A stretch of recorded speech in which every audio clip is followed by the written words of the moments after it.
learn something about the future or the weather. But that time's long past. The scavengers ignore the birds or despise them. Black beggars, rats with wings, they say. The children throw things at them or chase them from the piles until older people call them to their picking again. Sometimes crows pursue a child thinking it has something they'd like to have, or just for fun, the old caution's long since gone. The children don't usually have what crows want.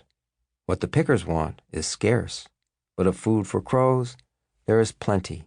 The trucks disgorge it in tons, mixed with inedible things, but still so much wealth that the crows don't need to compete for it. I used to watch them. At evening or at dawn after sleepless nights, I'd stand at the window of a tower building in the hospital district of the same city, where, on a high floor, my wife was being treated and not cured. I'd look toward the mountains and see the crows arise from the river island in their numbers and return again to the bare trees, though at that time I didn't understand what they did. Perhaps the Crow.Dar Oakley was among them then. New diseases have arisen. I have one, and also some lesser ones subsidiary to that one. Deborah died not of the condition that brought her to that hospital far from home in search of relief, but of a disease that raged through the district as she lay there. Died as I sat beside her, dressed head to toe in fabric-like stuff, masked and gloved, unable to touch her at the end. Sick myself, mortally sick in more than body. I brought her from that city back to the old cemetery in the county where we long had had a house, this house in the north, my house, which was as far as Dar Oakley, sick too, got on his own journey away from the long mountain at the end of Emer. There's a weird clarity to the light here on these spring days, a clarity I don't remember in this part of the world before, as though a region of dry mountain air has moved here or is passing through. Morning skies of a darker blue than is quite real, and for all its intense beauty, somehow sinister, forced, untrustworthy.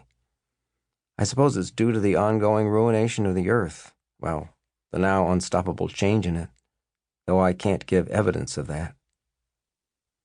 Of course, there's plenty of other evidence. The trees, green already, plants proliferating that once minded their manners and came out in sequence. So many birds you don't see or hear anymore. Dawn's not silent, but it's underpopulated. But there are also birds around here that didn't used to be. I'm sure there weren't mockingbirds hereabouts when I was a boy, or orioles.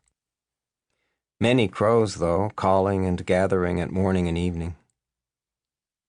I know that things can't stay the same, that change is the whole of the law, but that not just the human world, but the earth and the weather and life itself could be different at the end of a single lifetime from how it was at the beginning.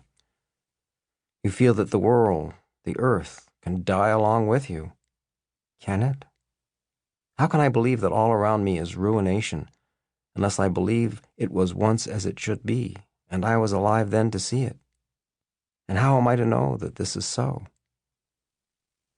Well, my first thought, maybe it wasn't even a thought, on seeing an obviously very sick crow out in my backyard nearly 2 years ago now, was only that I ought to go and bash it with a shovel, for its sake, and to keep whatever was the matter with it off me and others. I approached it warily, those bills are sharp, and heard from several directions the calling of other crows. So close I thought I ought to be able to see them, though I couldn't. The sick one made no attempt to get away, and didn't even watch me come closer. Or so I thought then.